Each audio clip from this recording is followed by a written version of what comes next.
Hey everyone, welcome back to another Backlogged replay. Today we're covering a different one of my top 5 favorite video game franchises. No, stop! You cannot continue! You have a new job with a lot of overtime. You couldn't hope to make enough time for more videos. Okay, and who are you supposed to be? Wouldn't you like to know? You who once began a YouTube channel while knowing nothing and never having a real chance of making it work. Wow, aren't you a barrel of laughs? You're not getting me today, though. Today is my first review of a Kingdom Hearts game, Birth by Sleep Final Mix. I can't wait to get started. You fool! You can't even cover the story properly in your normal 15-minute runtime. Oh, can't I? Just sit back and watch.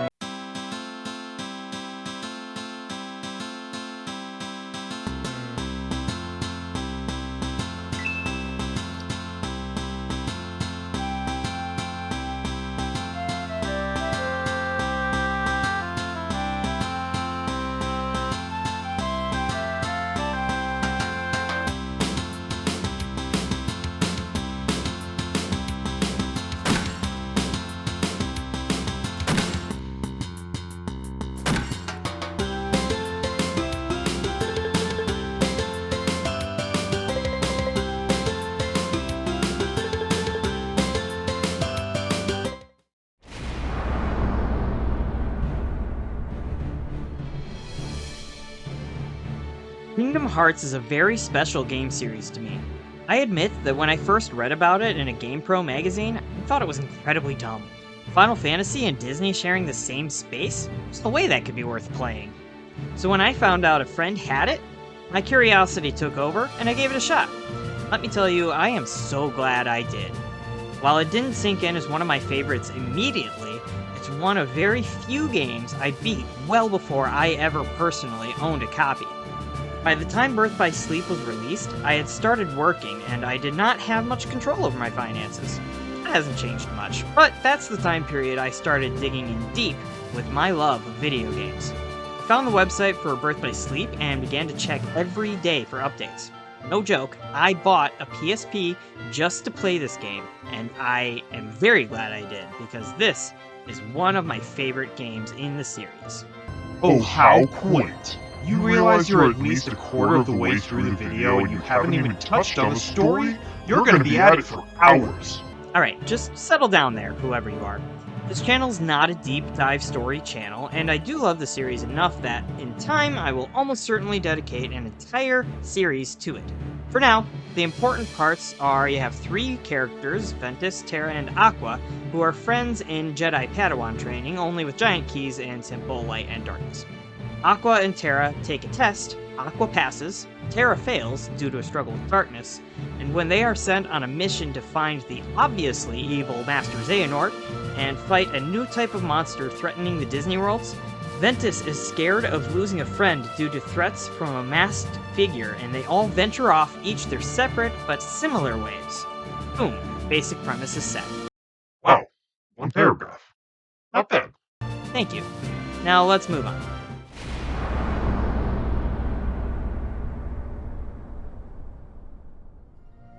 I have played through this particular Kingdom Hearts title so many times at this point, largely due to how it's designed. See, each character has their own story for you to play through, and they each feel like a full game on their own. Now, they aren't that big, it's about 20 hours tops if you take your time. That is 3 times you have to do that. Because I've played this game so much, I have a particular methodology that you may use if you like. I always start with a normal difficulty Terra run because I find him hardest to use, followed by Ventus on Proud mode for some extra practice before doing Aqua's critical mode run. See, I always finish with that because when you do critical mode, you're all but guaranteed to get the extra ending content, specifically the final episode, an epilogue of a sort starring Aqua, which is locked into the hardest difficulty you played, or maybe just Aqua's difficulty. I'm not actually 100% sure on that. So, if you're not already prepared for it, you will have a bad time on those extra episodes with my method, but they are easier to unlock. Oh, but the harder difficulties are especially tedious to play through, is that not correct? You will suffer before the unceasing grinding. Okay, yes, that's true. On easier difficulties, you can get away with playing this game like a hack and slash button masher for the most part, and this is true of most of the Kingdom Hearts series. But there are several game mechanics in place that seem optional and are pretty confusing, so most people largely ignore them. If you start a harder difficulty, though, do not ignore these! Now, this part is different in every Kingdom Hearts game, but the primary mechanic in this title is command melding. Aside from your basic attack, you have several other options to enhance your combat. The easiest to understand is shot lock commands. Basically, you press and hold the lock on button until your targeting system shows, and lock on as much as you can. When you press the button, you will destroy everything in sight, mostly, and often get a few button prompts to do more damage. Fun stuff, but you're also often invulnerable while firing these, so I spam these on every hard boss battle to buy me some downtime. It's a lifesaver, I'm telling you. Next are the D-links and command styles. D-links are pretty simple, you're basically just borrowing commands from another character and their special finishers. Aqua's D-link can be a lifesaver early on if you're having trouble holding on to potions before you learn Cure. Command styles happen automatically, giving you new basic attacks, sometimes with elemental damage, and extremely cool finishers. My favorite command styles are Blade Charge, which basically gives you a lightsaber that's as long as Sephiroth's sword, and is at least as cool as that sounds.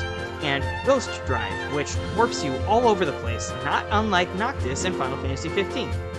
Think of it, maybe the command styles originated from Final Fantasy characters. Nope, you can look that up after the episode. Great.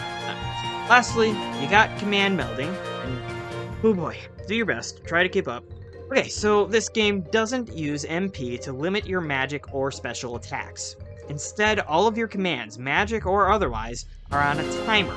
However, it goes much further than that. Each and every command has its own experience and levels. They max out quick, and then you can meld them together to create new ones.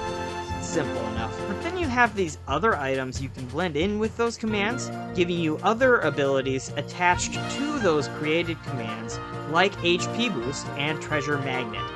Normally you have to have that command equipped to use its skill, but once its level is maxed, the skill is yours permanently. Now here's the thing, if you know your Kingdom Hearts, some of those abilities are dang near required to beat some of the harder end bosses, and absolutely required for any further challenges against secret bosses. I'm talking about things like Once More, Leaf Bracer, and Second Wind. Also, there are very specific rules for how to meld commands to get what you want, with the ability you want, that prevent me from ever fully knowing what will come of my melding choices without blind guessing or looking it up. Spoiler alert, look it up. Now we've gone through all that craziness. Aside from the main story, there are several mini-games and side missions to give you more to do if you want. I only want to talk about one of these, because most are kinda crappy Mario spin-off kind of deals, kinda like a Mario Kart knockoff. But the Mario Party knockoff is a great way to earn new commands that aren't anywhere else in the game, especially new shot lock commands. So if Disney Monopoly is your kind of thing, you'll want to spend some time here. There's also the new version of Olympus Coliseum, even though that world exists here. It's called the Mirage Arena, and this place not only has unique commands as well, it's a slightly less monotonous way to grind your levels, both characters and commands. The weird part is that this was originally a multiplayer mode when this game was on the PSP, but aside from taking out the connectivity, nothing was changed here. That means you can customize your color scheme, and it's pretty difficult by comparison to the rest of the game. Seems a little lazy for a port, it's not the worst deal ever.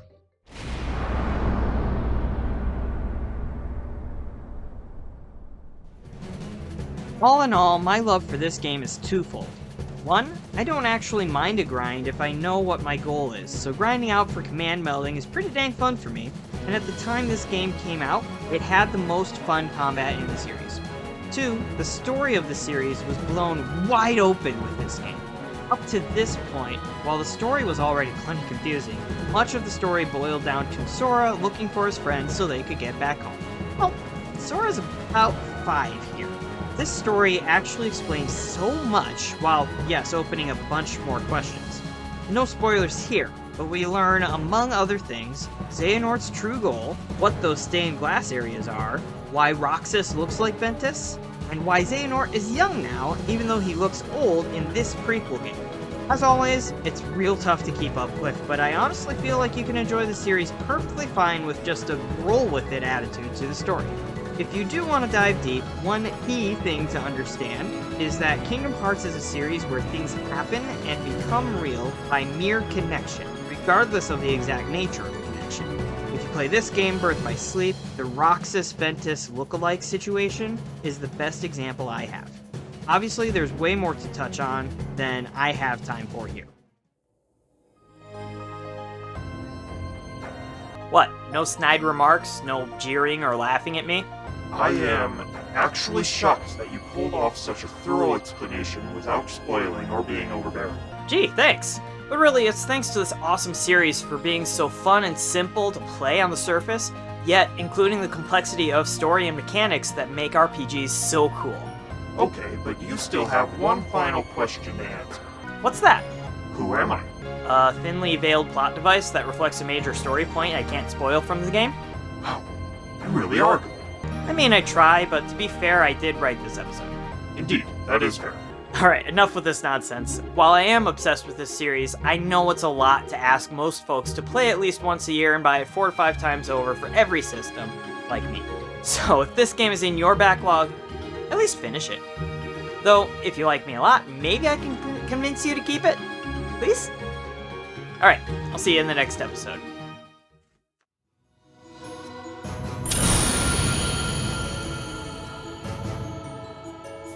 Thanks so much for joining me for today's episode. Hope you like the new screens. I like most of them. I definitely like how they turned out, but some of them I don't think work as well. But regardless, I hope you like them. Thanks for watching, and your trivia for the next episode is a game starring a certain voice actor, recently retired, and his first appearance as his most iconic character in the franchise's main series. I'll see you soon.